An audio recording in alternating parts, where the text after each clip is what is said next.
لیکن اللہ کے سامنے دعا تو کر سکتے ہیں نا. کہیں یہ شرط نہیں ہے کہ اللہ سے مانگنے کے لیے وضو ضروری ہے, اللہ سے مانگنے کے لیے پاک ہونا ضروری ہے. اللہ ہر وقت ہمارے ساتھ ہے, جب چاہے اللہ کے سامنے ہاتھ اٹھائے, اللہ جواب دینے کے لیے تیار ہے. ایک بار مانگ کے تو دیکھیں. ہم اللہ ہم سے کتنا قریب ہے. اللہ خود فرماتا, یہ شعر ہے نا, انسان سے الگ ہوتا ہے, میں نے جملہ کہا تھا, ہم اللہ سے اتنے قریب ہیں جتنا اپنے آپ سے قریب ہیں. اپنے آپ سے انسان کبھی الگ ہو سکتا ہے, اللہ ویسے ہی ہمارے ساتھ ہے, شعر کی طرح قریب ہے. اللہ خود فرماتا ہے, میرا بندہ اگر میری طرف چل کر آتا ہے میں دوڑ کر جاتا ہوں. میرا بندہ میری طرف ایک دکھتا آتا ہے, میں ایک ہاتھ آتا ہوں. میرا بندہ ایک ہاتھ آتا ہے, میں 10 قدم اس کی طرف بڑھ کر جاتا ہوں. اللہ سے مانگے تو صحیح. اچھا دوائی کھاتے ہیں, سر میں درد ہوتا ہے کہ نہیں ہوتا ہے؟ سر میں درد ہوتا ہے کہ نہیں ہوتا ہے؟ میں کچھ گرام والوں کو نہ ہوتا ہو تو الگ بات ہے, کہا دے میں گھر ہی بنا لوں گا. درد ہوتا ہے, سر میں درد ہوتا ہے, ہم گولیاں کھاتے ہیں, ڈاکٹر لکھتا ہے گولی کھاتے ہیں. گولی یہاں ہاتھ میں رکھے, ایک ہاتھ میں پانی رکھے, ایک ہاتھ میں پانی رکھ کے ہم گولی کھائیں گے, پانی پیئیں گے, اللہ شفا دے دے گا. مگر اس سے پہلے ہمارے علماء کیا بولتے ہیں, ایک دعا پڑھ لو, کیا؟ اللہ کافی اللہ شافی. ایک بار بس یاد کر لو اللہ کو کہ اللہ کی گولی کو میں کھا رہا ہوں, یہ صرف سبب اور ذریعہ ہے, حقیقی شفا دینے والی ذات تیری اور صرف تیری ہے. میں کھا رہا ہوں, یہ ظاہری اسباب ہے, دنیا دارو اسباب ہے, بغیر سبب اختیار کیے دنیا میں کچھ نہیں ہوتا, یہ ظاہری اسباب ہے. اللہ گولی کھا رہا ہوں میں, یہ ظاہری طور پر ہے, مگر شفا دینے والا کون ہے؟ اللہ ہے. یہ تعلق جو ہم اللہ سے پیدا کر لیں گے نا, اسی کی دعوت ہمیں قل هو اللہ احد اللہ الصمد لم یلد ولم یولد ولم یکن له کفوا احد. یہ سورہ اخلاص ہمیں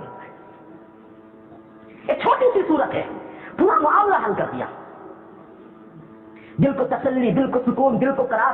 یہ جو ہماری محنتیں ہیں 24 گھنٹے کی, ہم 24 گھنٹے داعی ہر وقت کام پر ہوتا ہے. کوئی وقت دعوت کا متعین نہیں ہوتا کہ بھائی صاحب مغرب کے بعد گشت ہوگی, اسی لیے اسی وقت میں ہم وضو کر کے مسجد آئیں گے, وہی گشت کریں گے. دعوت کا کوئی وقت متعین نہیں ہے, داعی ہر وقت کام پر لگا ہوا ہے, 24 گھنٹہ داعی کام کر رہا ہوتا ہے. سنیے نیت کا اعمال ہے نا, میں یہاں سے جاتا ہوں ادائیگی کے لیے, جانتے ہیں نا تم لوگ, 3 گاؤں ہے, لوہار, پٹکل, لنگا اور تاجپور, ادائیگی کے لیے جاتا ہوں. اور میں بھی پہلے یہ ثواب کا کام ہے, اپنے لیے جاتے نہیں, مدرسے کے لیے جاتا ہوں, پہلے یہ ثواب کا کام ہے. لیکن اللہ کی قسم کھا کر بولتا ہوں, جب یہاں سے گھر سے نکلتا ہوں نیت کرتا ہوں کہ میں گشت کر رہا ہوں. اسی لیے آپ میں سے جو وہاں بیٹھے ہوئے ہیں وہ گواہ ہوں گے کہ میں جب بھی دھان لیتا بعد میں ہوں, پہلے کہتا ہوں نماز کے لیے مسجد آئیے. جو لوگ یہاں بیٹھے ہوئے ہیں گواہ ہوں گے, میں ان سے کہتا ہوں نماز کے لیے مسجد آیا کیجیے, نماز ضرور آئیے. کیوں؟ اس لیے کہ داعی ہر وقت ڈیوٹی پر ہوتا ہے, ہر وقت کام کر رہا ہوتا ہے. تو ہمارا اکابر نے خاص وقت متعین کر دیا ہے, جس کی وجہ سے ہمارا عمل چل رہا ہے تاکہ ہمارا دنیا بھی چل سکے, دین بھی چل سکے, ورنہ داعی ہر وقت ڈیوٹی پر ہوتا ہے. اللہ ہمیں عمل کی توفیق نصیب فرمائے. سب تیار ہیں؟